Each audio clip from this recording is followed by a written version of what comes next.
Welcome back to Spoiler Owner. Welcome if it's your first time here. I'm AKA, and today we're covering Absolute Superman issue number 6. Issue number 6 is the epilogue for The Last Dust of Krypton. So let's get into it. Spoilers ahead. It begins 6 years ago as Kal-El is traveling with Soul, just looking for a planet anywhere. He's just adrift. And time keeps passing, and Kal-El is growing, but he's also getting less and less hopeful.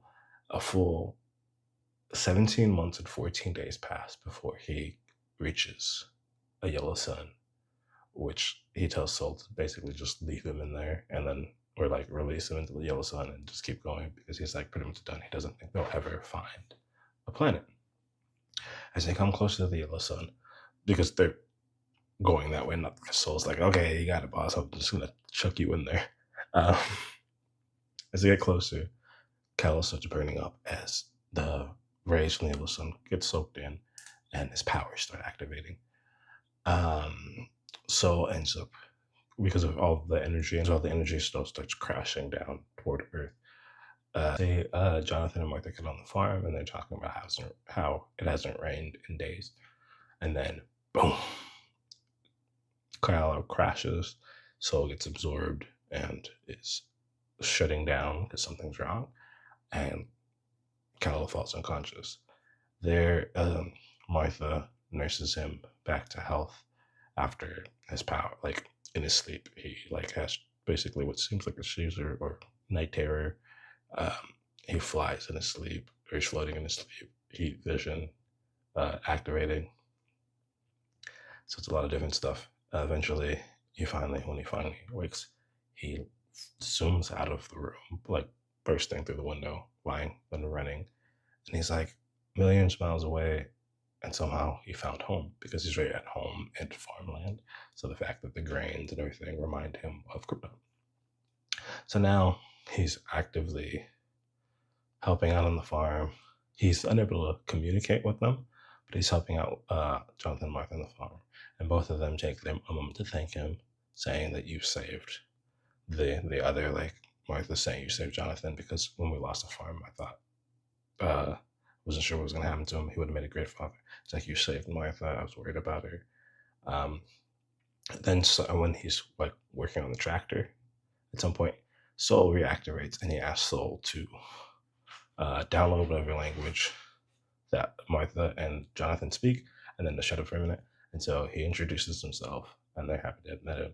And then Soul points out that there's some sort of, or a series of drones nearby that are interfering with the weather. So he disables them, and they crash. And then it starts raining, and it rains for a full 3 days because they had soaked up so much moisture that they prevented it from raining. Again, though, this is a 1-for-1 parallel to Krypton, which again, it's exactly, the whole thing is like, I get it, like it's similar, but it's literally like, oh, this was more of a futuristic looking world. It's Earth, but they do the exact same thing. I don't know. I just feel like there were different ways they could have shown that. Like, because I said before how it isn't like levels or stages. It really is pretty much, oh, we have a machine that stops rain and we have farmers pay for rain. We stop these farmers from having rain, and then they have rain. Like, it's exact same. While this is happening, there's somebody who reports a terrorist threat. And so then a few days later, or the day after, I believe, actually, yeah, after the rain, Lazarus, Peacemaker show up, and Kal-El tries to fight back. He's not really fighting them, but Martha and Jonathan tells him just to go, and he flies away in tears, being like he couldn't save Krypton, and now he feels like there's no way he could save this world either. Like, realizing he can't save this world either because Lazarus has it. And then we are treated to Lois showing up at the hospital that Martha is at, where she says she's a family friend and just asking to speak to Martha Kent. Then we're shown somebody who, not somebody, we're shown Brainiac. Well, not shown Brainiac, but Brainiac is speaking to somebody, talking about and the back and forth is how that he managed to convince Lois to basically search for Superman, and how that person didn't expect the plan to work, but is surprised it did. And then he's like, it's all for the salvation, blah blah blah. And then Ra's al Ghul emerges from the Lazarus pit because Lazarus Corp is owned and operated by Ra's al Ghul, which isn't too surprising. I personally just felt like, okay, that's random. Because Ra's al Ghul's a Batman villain, and so here they're utilizing him for Superman, which could be interesting. We can see how that works. Uh, but yeah, because it wasn't like, oh my gosh, Ra's al Ghul. It's just like, okay, we'll see how this works, and we'll see how that happens.